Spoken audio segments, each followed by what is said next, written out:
যাবি না? দেখিস। আচ্ছা টাটা।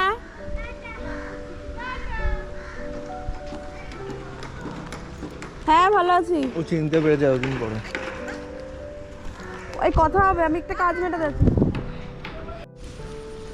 পাঞ্জাবি টাঞ্জাবি পরে সাজুগুজু করে বেরিয়েছে রোহন একদম বাঙালি বাবু হয়ে। এখানটা আমি সকালবেলা আসতে চেয়েছিলাম এই জায়গাটা দেখানোর জন্য। রাত্রিবেলা এতটা লো লাইট না। এখানে স্নান করতে আসতিস? হ্যাঁ এটা আসতিস? আচ্ছা। হ্যালো এভরিওয়ান, তোমরা সবাই কেমন আছো? আশা করি খুব ভালো আছো, আর আমিও খুব ভালো আছি। আর আমার নতুন একটি ব্লগে তোমাদের অনেক অনেক ওয়েলকাম। কালকে তো আমরা কলকাতায় এসে পড়েছি, তারপর সারাদিন আমার আর ব্লগ করা হয়নি কারণ একটু ক্লান্ত ছিলাম। তো আজকে সন্ধ্যা থেকে কিছু কাজ মেটাবো, তো তার জন্য হলো আজকে এখান থেকে ব্লগটা শুরু করা যাক। অ্যাকচুয়ালি আমাদের বাড়িতে না, মানে আমার শ্বশুর বাড়িতে কালী পুজো রয়েছে, তো পূজা রিলেটেড তো অনেক কাজ থাকে। তো আজকে আমরা এখানে শাড়ি দিতে এসেছি, কারণ মূর্তি তো রেডি, মা তো রেডি, শুধু শাড়ি আর সাজসজ্জাটা বাকি। তো এই পূজা রিলেটেড কিছু কাজ আমি আর রোহান একটু মেটাবো, তার জন্যই আজকে বেরিয়েছি। তো আমাদের সাথে থাকো, ব্লগটা এখান থেকেই শুরু করলাম।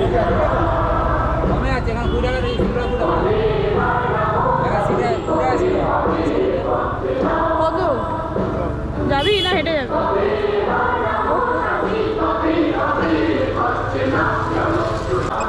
সকাল বাজার মোড়ে নামিয়ে দেন।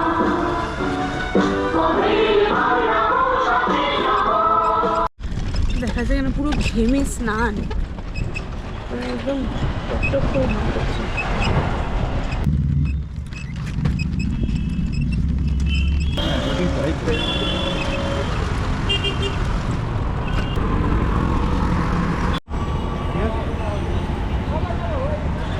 আজকে হলো 5ই মে। তো অ্যাকচুয়ালি আমার জ্যাঠাতো দাদা বৌদি, মানে একটাই দাদা বৌদি আছে, সেই দাদা বৌদির আজকে বিবাহ বার্ষিক।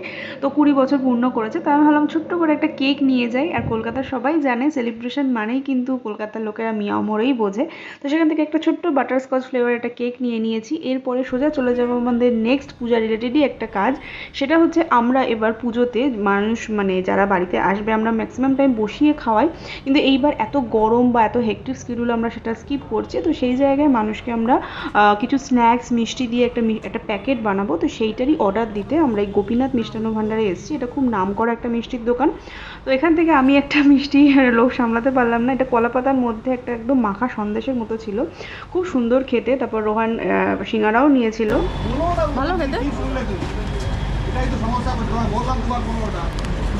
তো মিষ্টির প্যাকেটের অর্ডার তো সাকসেসফুলি দেওয়া হয়ে গেছে, এবার চলে আসবে ফুলের অর্ডারে। তো এখানে ফর্দ মিলিয়ে ওনাকে বলে রাখলাম কি কি লাগবে সেই দিনকা, তো সেগুলোই উনি লিখে নিচ্ছেন। তো এরপর আমি আমার মেয়েকে নিয়ে, আমি রোহান তিনজনে যাচ্ছিলাম আমার বাপের বাড়িতে, মানে একটা ছোট্ট সেলিব্রেশন হবে। তো চলো দেখা যাক কেমন লাগে। কার বাড়ি?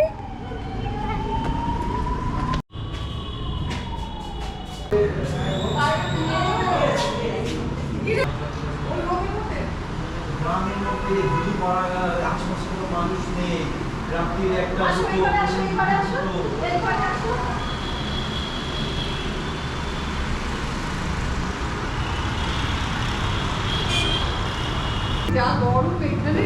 এটা এরকম করো।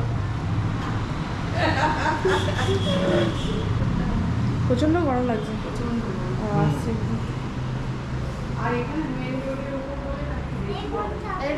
কালার হয়েছে না? ও তো পুরো আমাদের বাড়ির মতো না? হ্যাঁ ভালো হয়েছে। ঠিক হয়েছে না? হ্যাঁ হ্যাঁ হ্যাঁ সুন্দর হয়েছে। এটা কে? এটা কে? ওর নাম কি? রুমকি। কে হয় তোর? রুমকি কে হয়? বলে রুমকি হয়। না বলো মামি। মামি।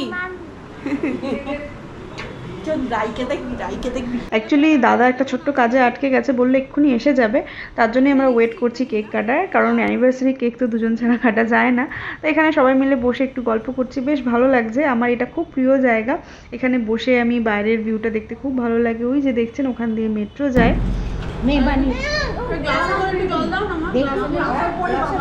খা, এটা খা। ওর বাবার মেয়ে তো এইসব বিস্কুট খায়, নোনতা ছাড়া মারি খায়। ওর বাবা যেরকম নোনতা খায় না।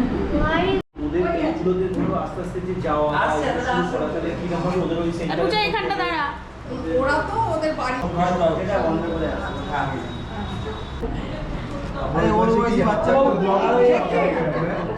দাদারা রিসেন্ট একটা কুকুর কিনেছে, ওর নাম রায়। কুকুরটা খুব কিউট, কিন্তু আমি সত্যি কথা বলতে একটু কুকুর ভয় পাই।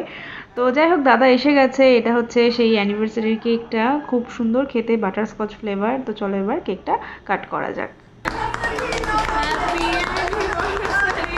কত ইয়ার হলো? 20 20 21 পড়লো 20 বছর।